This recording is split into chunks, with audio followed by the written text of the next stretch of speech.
오늘도 새 하루를 주신 주님의 이름을 찬양합니다. 믿음으로 사는 복된 하루가 되십시다. 디모데 후서는 제목에서도 알다시피 디모데에게 쓴 바울의 편지입니다. 바울이 쓴 디모데에게 쓴 편지로는 디모데 전서와 디모데 후서가 있는데, 디모데 전서는 바울이 자유인일 때, 감옥에 있지 않을 때 쓴 편지라면, 디모데 후서는 바울이 감옥에서 쓴 편지입니다. 이 디모데 후서가 특별한 이유는 두 가지 정도가 있습니다. 첫 번째로는 바울이 죽음을 앞두고 썼기 때문입니다. 디모데 후서의 마지막 장 4장 6절에서 사도 바울은 나의 떠날 시각이 가까웠도다 라고 하는데, 자신의 죽음을 어느 정도 예상한 것입니다. 두 번째로 특별한 점은 디모데 후서가 13권의 바울 서신 중에서 가장 마지막에 쓰였다는 것입니다. 그럼 우리가 벌써 디모데 후서에 대해서 세 가지를 알았습니다. 디모데 후서는 바울이 감옥에서 죽음을 앞두고 마지막으로 쓴 편지입니다. 그렇다면 우리는 이 편지는 유언이구나 라는 것을 쉽게 생각할 수 있습니다. 바울은 유언과 같은 이 목회 서신에 목회의 정수를 담았을 것인데, 오늘 이 시간 그것의 시작 부분 1장의 초반을 함께 살펴보도록 하겠습니다. 저는 오늘 본문을 보고 가장 눈에 띄었던 단어가 있습니다. 생각이라는 단어입니다. 생각이라는 단어가 오늘 본문에서 어디 나와 있는지 한번 찾아볼까요? 먼저 3절에 보면 너를 생각하여 라고 있습니다. 그리고 4절에도 보면 내 눈물을 생각하여 라고 나와 있습니다. 5절에도 있습니다.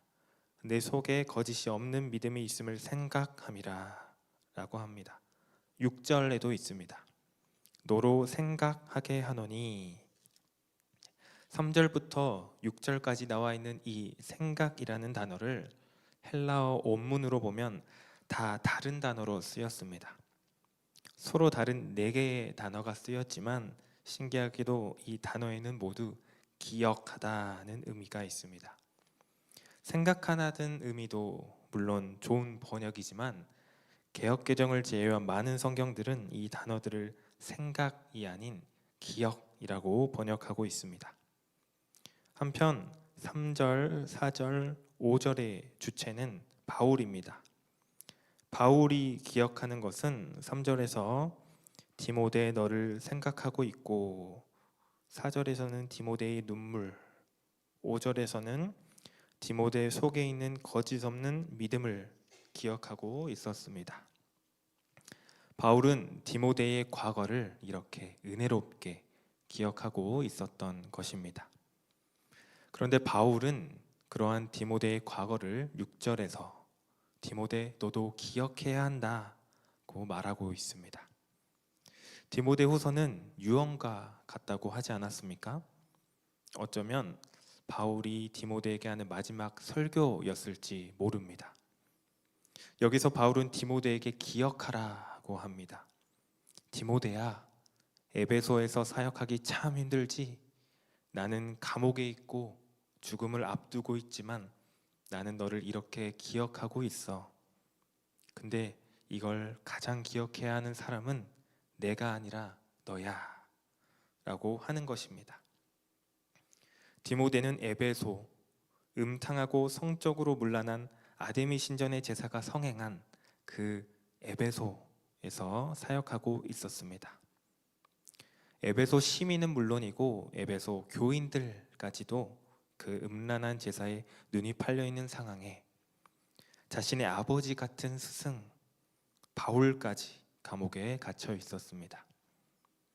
바울은 디모데에게 위로와 용기를 주려고 무엇을 하라고 합니까? 기억하라고 합니다. 디모데야, 난 밤낮 너를 생각한다. 너의 눈물을 생각한다. 너의 거짓 없는 믿음을 기억한다. 너도 이것을 기억해야 한다. 힘들 때일수록 기억해야 한다 라고 말하는 것입니다. 그럼 바울은 왜 기억하라고 하는 걸까요? 6절 중후반절을 보면 알 수 있습니다. 내 속에 있는 하나님의 은사를 다시 부릴 듯 하게 하기 위하여.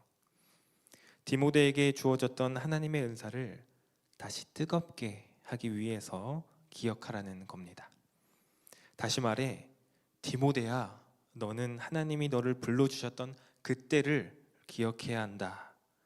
내 안에 있는 믿음이 꺼지지 않도록 더 뜨겁게 믿어야 한다 라고 하는 겁니다.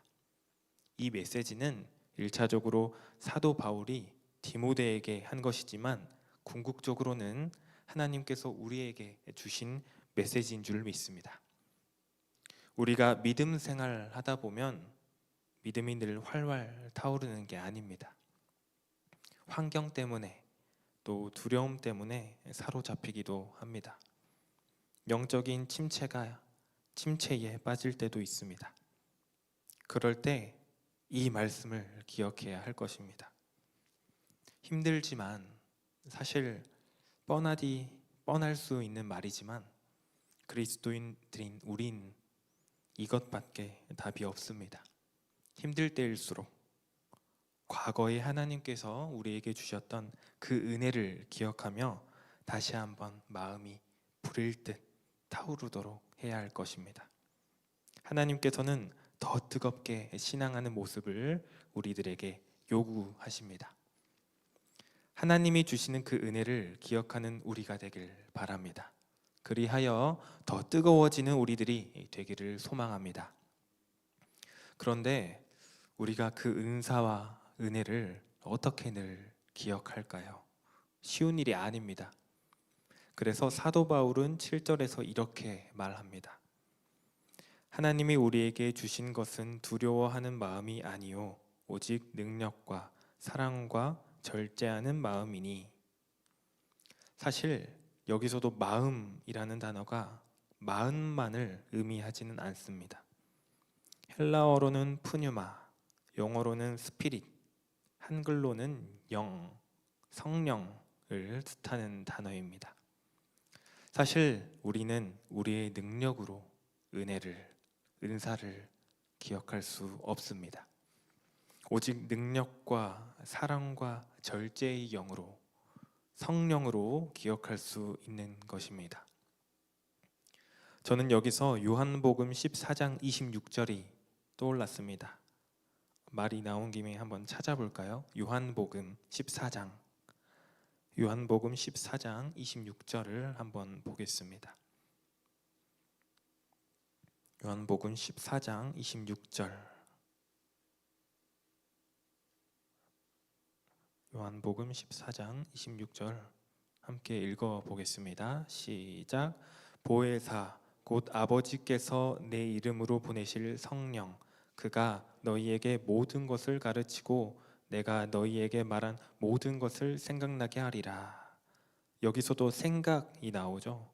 오늘 본문과 똑같습니다. 성령이 생각나게 할 것이고 성령님이 기억나게 하실 것입니다. 혹시 과거 은혜의 순간들을 생각했는데도 기억했는데도 여전히 흔들리진 않습니까? 여전히 두렵진 않습니까? 그렇다면 그것은 우리의 힘으로 우리의 능력으로 기억했기 때문일 것입니다. 만약 성령의 능력으로 우리가 기억을 한 것이라면 진정한 회복이 있을 것입니다. 그러니 힘들 때, 두려울 때, 과거의 순간들을 기억했는데도 똑같을 때 성령을 구합시다. 성령님이 우리를 구원의 기쁨으로 회복시켜 주실 줄 믿습니다. 아멘. 기도하겠습니다. 하나님 아버지, 오늘도 새 하루를 허락하시고 어둠을 깨우는 이 새벽에 우리를 불러주시니 감사합니다. 주님, 우리는 종종 환경 앞에서 흔들리고 두려움 앞에서 믿음이 식어질 때가 많습니다. 과거의 은혜를 기억하려 애써보지만 우리 힘으로는 다시 부릴 듯 타오르지 못할 때가 많습니다. 이 시간 고백합니다. 주님, 우리는 우리의 능력으로 설 수 없습니다. 오직 주께서 주시는 성령의 능력으로만 다시 일어설 수 있음을 고백합니다. 두려워하는 마음이 아니라 능력과 사랑과 절제의 영을 우리에게 부어 주시옵소서. 성령님, 우리가 처음 주님을 만났던 그 자리, 우리 안에 믿음이 심겨졌던 그 순간을 다시 생각나게 하시고 다시 기억나게 하여 주옵소서. 오늘 이 새벽 우리의 기억을 성령님께 맡깁니다. 성령의 능력으로 기억하게 하시고 그 기억이 회복이 되게 하시며 그 기억이 다시 순종으로 이어지게 하여 주옵소서. 예수 그리스도의 이름으로 기도드리옵나이다. 아멘.